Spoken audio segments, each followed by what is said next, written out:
देखिए जब भी हिस्ट्री का क्वेश्चन आएगा, जब भी पर्टिकुलर चाहे वो क्वेश्चंस हो या फिर वहाँ पे डिस्कशन हो, आपसे इंटरव्यू में किसी टाइप का क्वेश्चन पूछा जाए या फिर आप जनरल आप अगर अपने आसपास अपनी फैमिली के साथ अपने पीयर ग्रुप के साथ डिस्कशन कर रहे होते हैं तो वहाँ पे दो चीज़ें आती हैं। तो वहाँ पे क्या आता है आपका फैक्ट और फिक्शन।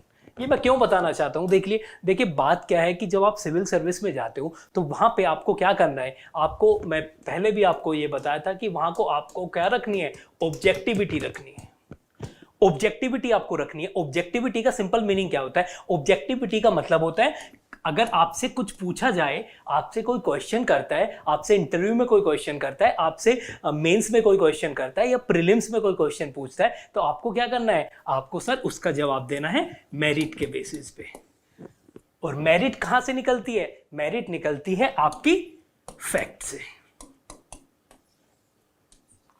ठीक है, तो सुनी सुनाई बातों पे विश्वास नहीं करना। आपने कुछ हिस्ट्री में ऐसी चीजें सुनी होगी, आपको लगता होगा कि वो सच्चाई है, बट उस पर आपको विश्वास नहीं करना। यहाँ पे आपको अगर फैक्चुअल इंफॉर्मेशन है, आपको एनसीईआरटी के सोर्स से या फिर जो इंपोर्टेंट टेक्स्ट बुक है वहां से आपको इंफॉर्मेशन मिली है, वही सच्चाई है सिविल सर्विस में। उसके बाहर आप जाते हैं, आप क्या करते हैं क्या नहीं करते हैं वो अलग इशू है। बट मैं कहूँगा फिर भी, क्योंकि आपकी पब्लिक लाइफ और आपकी हमेशा पर्सनल लाइफ और जिसे हम कहते हैं पब्लिक लाइफ, दोनों क्या रहती है, एक दूसरे से लिंक्ड रहती है। इसलिए अपना माइंड जो है कैसे प्रिपेयर करना है कि जब भी आप डिसीजन ले, जब भी आप किसी इशू पे डिस्कस करें, जब भी आप किसी इशू को पढ़े, किसी बुक को पढ़े, तो हमेशा ऑब्जेक्टिविटी, मेरिट, फैक्ट, ऐसे चलना है आपको। और ये रियलिटी है किसी भी सब्जेक्ट की, मैं सिर्फ हिस्ट्री के बारे में नहीं कह रहा हूँ। अगर आप साइंस में भी हैं, अगर या फिर आप साइंस पढ़ रहे हैं या फिर आप ज्योग्राफी पढ़ रहे हैं या फिर अदर सब्जेक्ट पढ़ रहे हैं, अदर टॉपिक पढ़ रहे हैं, ठीक है, तो वहाँ पे भी आपको क्या करना है, इस फंडे को याद रखना है, ऑब्जेक्टिविटी। ऑब्जेक्टिविटी का मतलब क्या होता है कि डिसीजन मेकिंग किसके बेसिस पे, मेरिट के बेसिस पे। और मेरिट आती कहाँ से है, मेरिट आती है फैक्ट से। ये फंडा है आपका सिविल सर्विस में, आप कुछ भी पढ़ने जा रहे हैं, ठीक है। तो इसलिए मैंने यहाँ पे आपको बताया फैक्ट है या फिक्शन है, तो ये फैक्ट है, फिक्शन पे हमें जाना नहीं है, बनी बनाई कहानियों पे नहीं जाना है, ठीक है। We have to focus on facts only, ठीक है। तो उसके बेसिस पे देखिए लॉजिक और साइंस की भी बात होती है। कुछ चीज़ें लॉजिकली हम ठीक कर सकते हैं, कुछ साइंटिफिकली चीज़ें प्रूव की जाती है। देखिए लॉजिक और साइंस में भी क्या डिफरेंस होता है। हिस्ट्री में भी बहुत सारे लोग कुछ तो साइंटिफिकली उसे प्रूव करने का कोशिश करते हैं। साइंटिफिकली मतलब फिर मैं आपको बताऊंगा कि जब मैं साइंटिफिकली बोलता हूँ तब भी मैं क्या करता हूँ, तब भी मैं बात करता हूँ हमेशा फैक्ट की। जब मैं लॉजिकली कहता हूँ तो मैं चीज़ों को कोरिलेट करके उसको प्रूव करने की कोशिश करता हूँ। तो यहाँ पे भी आपको क्या करना है, यहाँ पे आपको कॉम्बिनेशन लेके चलना पड़ेगा, क्योंकि कभी कभी आपको फैक्ट को क्या करना पड़ेगा, फैक्ट को लॉजिकली प्रूव करना पड़ेगा, सारे फैक्ट को कंबाइन करके एक जगह अपने आंसर को ढालना पड़ेगा। जैसे हम बोलते हैं कि पहले आप इंट्रोडक्शन लिखेंगे, फिर आप मेन बॉडी लिखेंगे, उसके बाद कंक्लूड करोगे। कंक्लूड करने में क्या है, आप लॉजिकली उसे कंक्लूड करोगे, मतलब सारे फैक्ट को घुमा के आप एक लॉजिकल कंक्लूजन दोगे, जिससे पता चलेगा कि आपकी अप्रोच क्या है, आपकी अप्रोच क्या फ्यूचरिस्टिक है या नहीं है। ऐसे आपको हिस्ट्री भी करनी है, बाकी सब्जेक्ट भी करने हैं। अब हिस्ट्री का इंपोर्टेंस एनसीईआरटी का क्यों है, देखिए ये भी आप समझ लीजिए, क्योंकि जब भी हम हिस्ट्री या तो हम एनसीईआरटी पढ़ते हैं तो बोला जाता है कि सर पहले तो ये क्वेश्चन आता है कि सर एनसीईआरटी ओल्ड पढ़ूं या न्यू पढ़ूं। बहुत सारे स्टूडेंट ने मुझे, जहां पे भी मैंने हिस्ट्री पढ़ा है या फिर पॉलिटी पढ़ा है, हमेशा ये क्वेश्चन है कि सर ओल्ड या न्यू। अरे पहले पढ़ लो भाई, पहले कोई भी एनसीईआरटी पढ़ लो, आपके सामने ओल्ड है, आपके सामने न्यू है, आप कोई भी पढ़ लो, सब में अच्छा इन्फॉर्मेशन है। बट अभी के कंटेक्स्ट में मैं आपको बताऊंगा, जैसा सिविल सर्विस पेपर डिजाइन कर रही है, so you have to go first कहाँ पे, आपका न्यू एनसीईआरटी पे, ठीक है। So first read new NCERT, if you have time then read some old NCERT, specially 11th and 12th, वो तो सबको पढ़ना है। देखिए मैं आपको पहले बता दूं सोर्सेज क्या रहेंगे आपके, जो एनसीईआरटी का ये है, तो आप पहले न्यू एनसीईआरटी पढ़िए। न्यू एनसीईआरटी के बाद में आप, अगर आप सारी ओल्ड एनसीईआरटी आप अगर 2025 में एग्जामिनेशन दे रहे हैं या फिर 6 में दे रहे हैं या फिर आपके पास टाइम है 2-3 साल का, तो आप ओल्ड एनसीईआरटी भी पूरी पढ़ सकते हैं। बट अगर आप 1-2 साल के अंदर अपीयर होना चाहते हैं तो उसमें आप ओल्ड एनसीईआरटी में 11th और 12th का एनसीईआरटी सिर्फ पढ़िए, ठीक है। तो ये आपका, और ये क्या है, नेसेसरी है आपके लिए 11th और 12th का पढ़ना, ठीक है, ओल्ड एनसीईआरटी। अब समझ में आ गया, अब कोई कंफ्यूजन नहीं होना चाहिए किसी से भी। अगर आप फिर से पूछ रहे हैं कि सर न्यू पढ़े या ओल्ड पढ़े, इसका मतलब है कि आपको एनसीईआरटी नहीं पढ़ना है। You are not going to read any book. मैं क्लियरली आपको बोल रहा हूं, अगर आज के बाद भी ये वीडियो देखने के बाद आपको लगता है, आप किसी से पूछ रहे हैं कि सर न्यू पढ़े ओल्ड पढ़े, तो आप फिर कोई भी एनसीईआरटी नहीं पढ़ेंगे, मुझसे लिख के ले लीजिए। This is my challenge to you. आप कोई नहीं पढ़ने वाले। अगर आप बार बार किसी से पूछ रहे हैं ना कि सर ओल्ड पढ़े न्यू पढ़े, तो आप कभी कोई एनसीईआरटी नहीं पढ़ेंगे, ये मैं क्लियरली दावे के साथ बोल सकता हूं।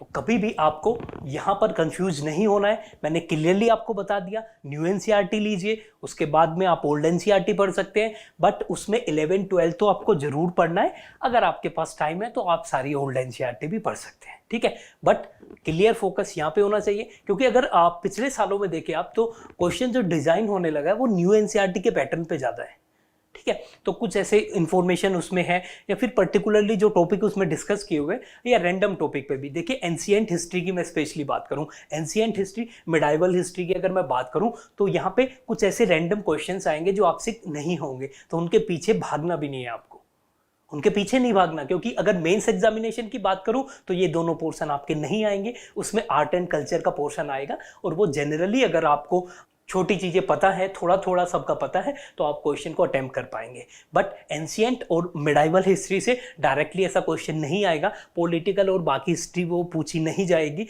कल्चरल जो हिस्ट्री है वो पूछी जाएगी, जो आर्ट एंड कल्चर का पार्ट है, ठीक है। तो आपको एक ओवरव्यू होना चाहिए, आपको पता होना चाहिए, बट आपको सारा पढ़ने की जरूरत नहीं है, क्योंकि यूपीएससी के मेंस एग्जामिनेशन में, और अगर मैं बात करूं स्टेट पीएससी भी यूपीएससी को ही फॉलो कर रही है, और स्पेशली जो आपका यूपी पीएससी एग्जामिनेशन है, तो syllabus is almost equivalent to UPSC, ठीक है। वो सारा सा सेम ही है, तो उसमें आपको ज़्यादा परेशान होने की जरूरत नहीं है, ठीक है। तो यहाँ पर आपको क्या करना है, आपको एंशिएंट और मिडाइवल हिस्ट्री में कुछ ऐसे क्वेश्चंस होंगे जो आपके नहीं होंगे, तो उनके पीछे नहीं भागना, ठीक है। 2-3 क्वेश्चन ऐसे हर साल वो देते हैं, ठीक है। आपको पता है कि रिसेंट में क्या हुआ, जब आपका ancient history and this art and culture, environment and some other section related to this science, यहां से काफी डिफिकल्ट क्वेश्चंस आए हैं प्रीलिम्स में स्पेशली, ठीक है। तो कट ऑफ का जो लेवल था वो कैसे गया, 2016 अगर आप देखें तो 2016 में कट ऑफ 116 था, 17 की अगर बात करें तो 105 के अराउंड था। अगर हम 18 की बात करें वो घटता चला गया, वो फिर 90s में आना स्टार्ट हो गया, अराउंड 96 और 98 था, 96 ओबीसी और 98 ये जनरल कैंडिडेट, फिर धीरे धीरे वो घटता चला गया, और अभी जो लास्ट वाला हमारे पास है वो 87 के अराउंड था। तो you can see the difference, they are trying to make a very good paper that will check your ability, how you are going to read these basic books. आपको कोचिंग का material, आपके पास market में इतना सारा material पड़ा रहेगा, सो वो नहीं चाह रहे कि आप इतना सारा मटेरियल पढ़े, उनको चाहिए कि आप बेसिक बुक को अच्छे से अंडरस्टैंड करके जाए, अच्छी अच्छी बुक्स आप पढ़े, एक अच्छी नॉलेज आप लेके जाए, तब पेपर अटेम्प्ट करें। That's why they are making a difficult question also, ठीक है। तो आपका वो बेसिक अंडरस्टैंडिंग चेक करना चाहते हैं, उस पर आपको उसके बाद में भी आपको बहुत सारी बुक्स ऐसी पढ़नी पड़ेगी जहां पे आपको कुछ डीप नॉलेज, जैसे मैं हिस्ट्री की बात करूं तो बीएल ग्रोवर बहुत ही अच्छी बुक है, मॉडर्न हिस्ट्री की, स्पेशली मिडाइवल का कुछ पोर्शन है और मॉडर्न हिस्ट्री की, तो ऐसी बुक भी आपके लिए अच्छी है, बीएल ग्रोवर वो बुक है। बट सबसे पहले आपको क्या करना है, एनसीईआरटी कवर करना है, ठीक है। अगर आपने एनसीईआरटी कर लिया तो मैं आपको बताता हूँ, हिस्ट्री किसी भी सब्जेक्ट में आपका ज्यादा नहीं तो 60% के अराउंड काम हो गया। बट ये किस पे डिपेंड करेगा, it will depend how you are going to approach this NCERT. आप एनसीईआरटी को कैसे अप्रोच कर रहे हैं, कैसे उसको पढ़ रहे हैं, कैसे उसका एनालिसिस कर रहे हैं, ठीक है, ये उस पर डिपेंड करेगा। तो यहाँ पर हम लिंक भी करेंगे, यहाँ पर मैं आपको काफ़ी सारी इन्फॉर्मेशन भी दूंगा, और कुछ फैक्चुअल इन्फॉर्मेशन होगी जिसे मैं स्किप करूँगा, वो आपको खुद एनसीईआरटी से पढ़नी है, क्योंकि मैं नहीं चाहता कि यहाँ पे क्लास लेने के बाद आप सोचे कि मुझे एनसीईआरटी को बस उठा के फेंक देना है, कभी मुझे इसे पढ़ना नहीं है, आपको खुद पढ़ना है। मैंने पहले भी आपको बताया कि एनसीईआरटी में ऐसे पेजेस रहते हैं, यहाँ पे खाली आपको पेज मिलेगा स्टूडेंट नोट्स के नाम से, यहाँ पे आपको अपने शॉर्ट नोट्स बनाने हैं, बट वो कब बनाने हैं, जब आप एनसीईआरटी एटलीस्ट कितने टाइम्स 2 टाइम्स पढ़ लेने।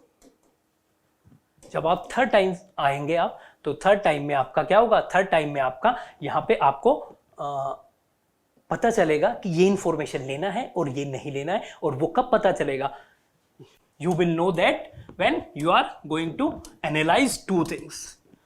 First is syllabus, हिस्ट्री का सिलेबस देखिए आप क्या है दोनों के लिए, प्रीलिम्स और मेंस के लिए।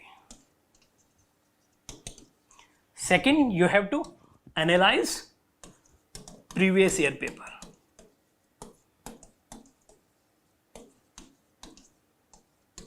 For both pre and mains. ठीक है, तो आपको प्री और मेंस के लिए सिलेबस को, प्रीवियस ईयर पेपर दोनों को एनालाइज करना पड़ेगा। Then you are going to know that how you have to approach this NCERT. वो आपको एक एक क्वेश्चन आपको एटलीस्ट कितना आप पूछेंगे, प्रीवियस ईयर कितना हम चेक करें, तो आप 10 ईयर्स का आप कर लीजिए। और अगर 10 ईयर्स भी आप नहीं करते तो 10 ही हो जाएगा, 2013 से तो आपको करना है, तो ये 9 to 10 ईयर्स हो जाएगा। अगर 23 की भी बात करें हम, नेक्स्ट जो एग्जामिनेशन है, तो 10 साल का आपके पास हो जाएगा, 10 ईयर्स का आपके पास हो जाएगा। ठीक है, और सिलेबस जो आपका लेटेस्ट सिलेबस है। ठीक है, प्रीलिम्स में कोई सिलेबस डिफाइन नहीं है, तो प्रीलिम्स में आपको नहीं पता चलेगा, बट मेंस का सिलेबस आपको देखना है। ठीक है।